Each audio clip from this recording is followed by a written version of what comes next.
de leur passage au Niger, avoir accès à l'ancien président déchu.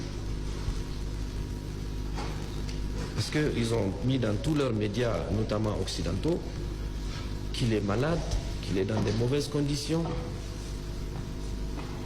Le général Tchani a dit il n'y a pas de souci. C'est d'ailleurs moi-même, d'ailleurs en compagnie du colonel Ibro, qui les avons accompagnés.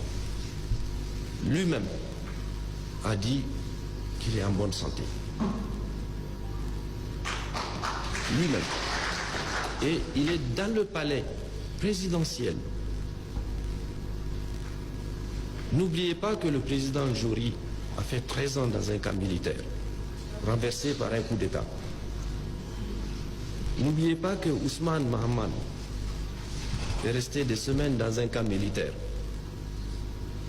Le président Tanja, on l'a même amené dans une prison civile pendant plus de 15 mois. Avec son propre fils. Les deux ont contracté les maladies qui les ont emportés. On n'a jamais entendu la CEDEAO ni ces pays occidentaux dire il faut les relâcher, etc., etc. Le président déchu est traité avec dignité. Et notre peuple n'a jamais, ces militaires qui renversent les régimes, jamais, ils n'ont touché à un seul cheveu. Nous-mêmes, on a été emprisonnés quand on a été renversés.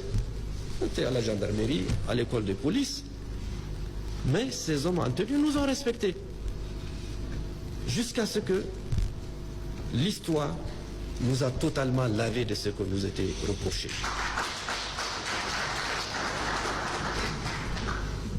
Je souligne que le président Tchani est encore dans, moi j'appelle ça célibatérium de la garde présidentielle.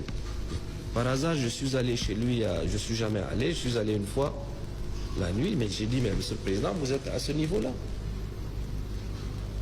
Il a préféré que le président déchu reste là où il est, avec le traitement dû à son rang d'ancien président. Et c'est ça que nous avons dit à tous ces partenaires qui en ont fait une fixation. Et c'est ça que nous ne comprenons pas. Pourquoi vous qui souffrez nuit et jour, que nos populations qui souffrent nuit et jour, que ceux qui sont dans la zone de Tillabéri, où les enfants ne vont pas à l'école, où leurs parents sont attaqués, ou la région de Difa. Mais pourquoi ces 26 millions de Nigériens, ces institutions-là, ne regardent pas leur situation? Donc il y a à se demander pourquoi. Mais la détermination qui est la nôtre fait que les décisions seront prises par les Nigériens eux-mêmes de ce qui arrivera, Inch'Allah.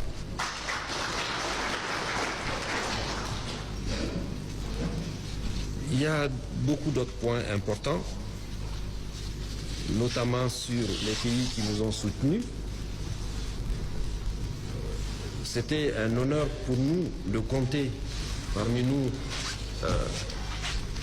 les deux premiers ministres des pays de l'AES. Vous savez, en réaction à la menace d'utiliser la force contre notre pays, tout le monde est témoin de ce que le Burkina Faso et le Mali ont fait. Ils ont d'abord refusé d'appliquer les punitions contre notre peuple, mais ils ont dit nous rentrons en guerre si on touche le Niger. Et ce n'était pas une vue de l'esprit. Ils ont mobilisé leurs armées. Qu'ils en soient remerciés.